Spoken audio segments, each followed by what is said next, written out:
One of the big questions in life is, where did we come from and how did we get here?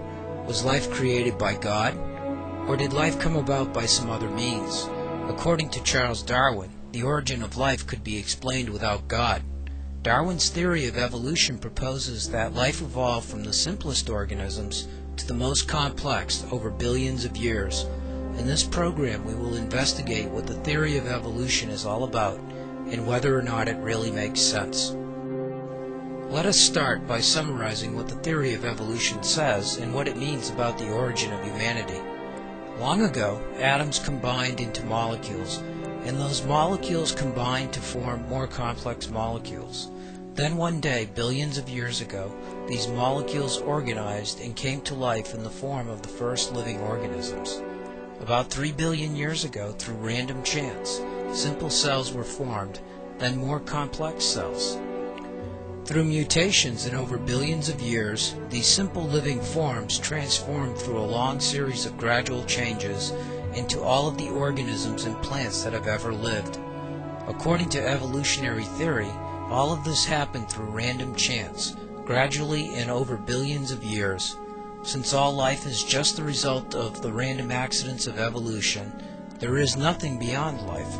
Humans are no more than the matter that makes them up. So when they die, that is it. Humans have no soul or spirit, so there is no afterlife. Human life just ends, and the corpse decomposes into simple compounds and elements, and the process of evolution marches on. Some people think evolution replaces God as creator. We are so used to hearing about evolution that many people just accept it as a fact. Some scientists even refer to the theory of evolution as the fact of evolution, even though in science theories can never be proven. Stephen Hawking, the famous physicist, explains, even a single repeatable observation can destroy even the most grandiose theory. A lot of evidence and observations tell us that evolution is a false theory.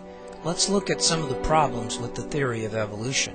Consider this: if life arose through evolution, why can't scientists create life in the laboratory?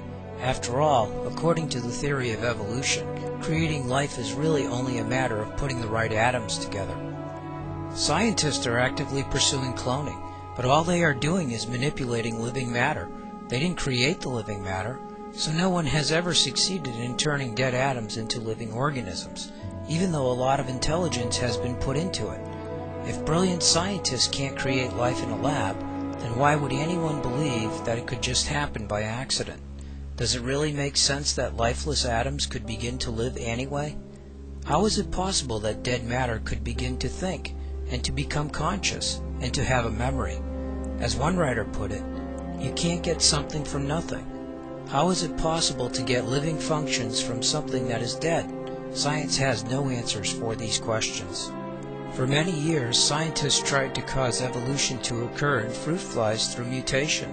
Scientists bombarded fruit flies with massive doses of radiation to no avail. Even though hundreds of mutations were identified, none of these resulted in a new species being born. The fruit flies changed within certain limits or became sterile. It appears that the genetic code of the fruit fly prevents it from changing into a new and different creature.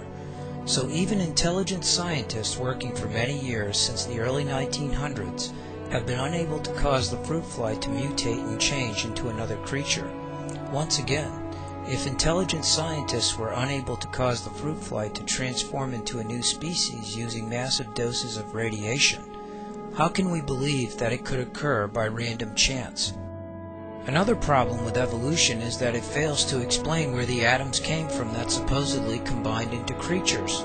The atoms had to come from somewhere. They could not have just magically appeared.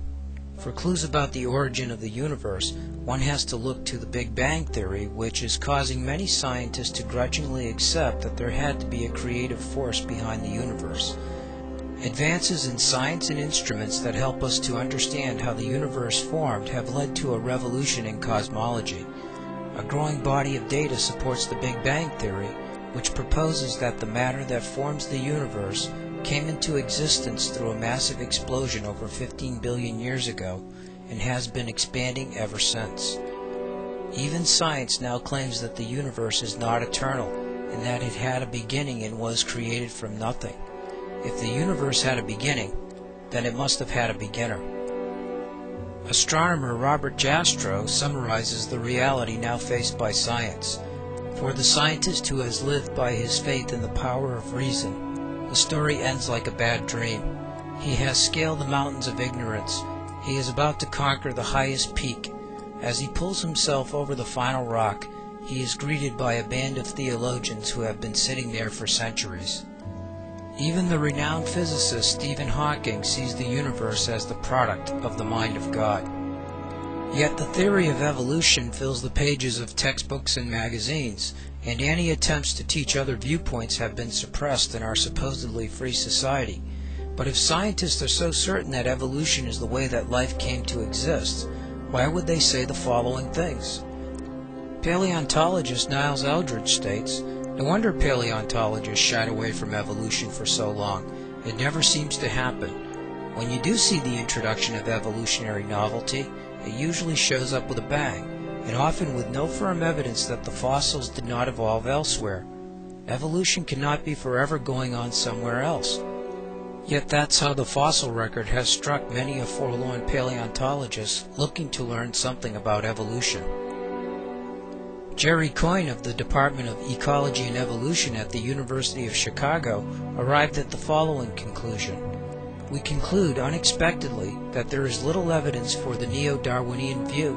Its theoretical foundations and the experimental evidence supporting it are weak."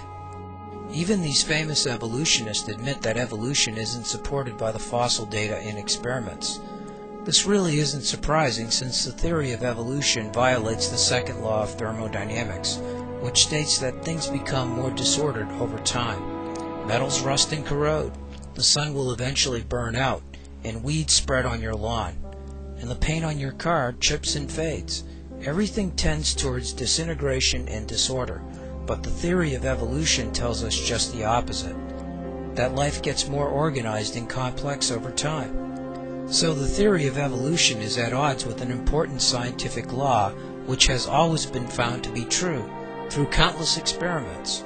This alone is sufficient reason to doubt the validity of the theory of evolution. Now let's suppose for a moment that life really came about as Darwin postulated, through evolution.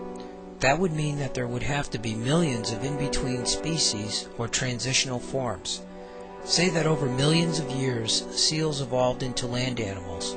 We should expect then to find fossils of many intermediate animals as aquatic animals evolve into land animals.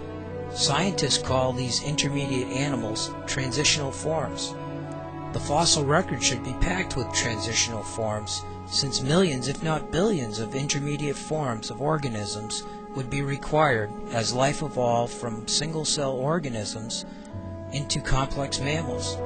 Darwin himself admitted that his theory was poorly supported by the hard evidence of fossil finds. The problem is that transitional forms haven't been found even after intense efforts to find them. The fossil record shows that species show up and disappear at certain times in the history of the Earth with no evidence of mutation or gradual evolution into other species. The situation is the same for plants. Complex life forms burst into existence at certain times in the fossil record, already specialized for their environment. There is no fossil evidence that simple life forms changed into complex life forms by a long series of gradual steps. More than 100 years after Darwin advanced his theory, scientist Robert Barnes remarked, "Intermediate forms are non-existent, undiscovered, or not recognized." Even the renowned Harvard professor and leading evolutionist, Stephen Jay Gould, admitted, "The extreme rarity of transitional forms in the fossil record persists as the trade secret of paleontology."